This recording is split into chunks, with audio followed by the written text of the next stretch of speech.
Chapter 4: Energy Drinks and a Cliffhanger. My third year of high school turned out to be a year of many firsts. The first time I had a social circle, which led for the first time to be confident in ways I never truly felt I could be confident in, which also led to me for the first time to be truly happy in myself and actually enjoy the innocence of my teenage years. I cannot shape my memories in the function of a life story as in truth. I remember strong events that was important to me in my life, but not necessarily in the right order. But I will try my best to put these events in chronological order. However, I'm sure most of you will know the memory has a tendency to play tricks on you and can be extremely misleading. However, that being said, I will try my best.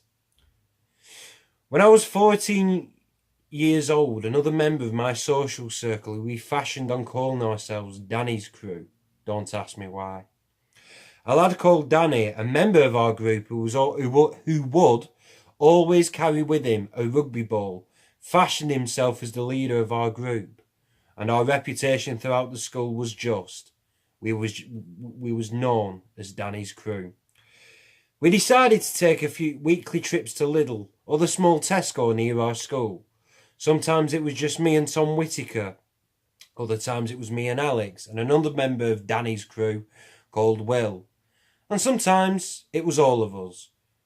But I think it's worth mentioning that I made a fantastic discovery on one fateful journey to Lidl. Will purchased at least half a dozen cans of soft drink at a ridiculously cheap price. They was one of the first items you would see on display as you walked through the doors as you arrived in Lidl. There was a cylinder shaped like any other soft drink, but maybe a few inches taller and slimmer, with a dominant orange colour, with a picture of a fierce tiger at the front of a can. They were selling them at 15p a can. I was ecstatic. You see, not only had I found a drink that was strongly to my liking, but it was ridiculously cheap as well. Before then, the term energy drink was completely alien to me.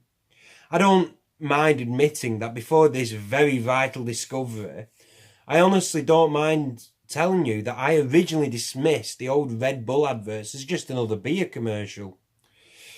But I will always remember the first energy drink I had was around my friends.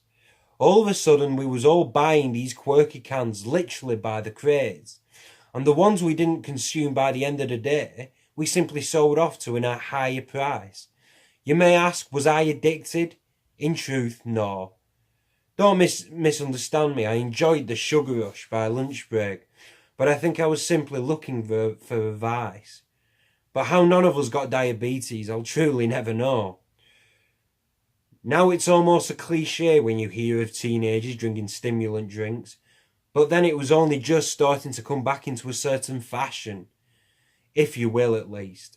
Someone once approached me at one point and claimed the only reason why Red Bull was as popular as it had become then was simply because many people on nights out would mix the drink with their vodka. However, you will have to look it up for yourself for confirmation, as I was never convinced on the claim's historical accuracy. One fateful afternoon, I was sat in my maths class. I'll never forget such an evocative day. As soon as I sat down in class, I knew something was amiss, as Alex was in my class and he wasn't there. I knew he was in as I just saw him, as the whole of Danny's crew was together on dinner break. Then halfway through the class, he burst through the door. He always knew how to make an entrance. No matter how late he was, the door always nearly blew off its hinges. But I knew something was not right simply looking by his facial expressions. Personally, the selfish aspect of me didn't care what mood he was in.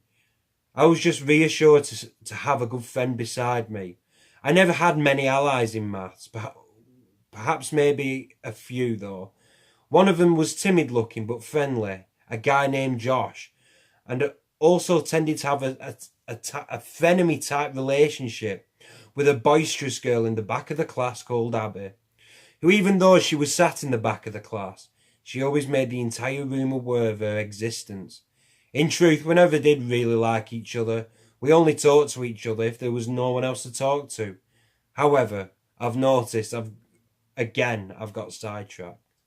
Back to the story. As I saw Alex's face, I automatically asked what was wrong. Some fucker couldn't keep the gob shut.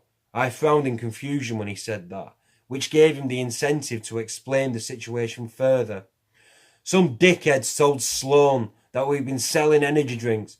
Apparently they're bringing all of us in to suspend us. A grass back then, it was the worst thing you could be. But that wasn't the only thing occupying our minds at the time.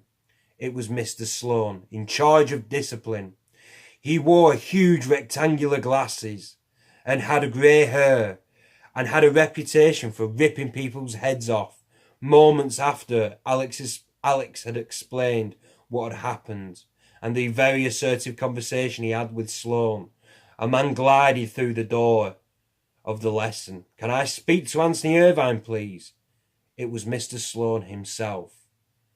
Chapter 5. A meeting with Sloan. Hope you enjoyed this story, and as always, Dancing Bear out.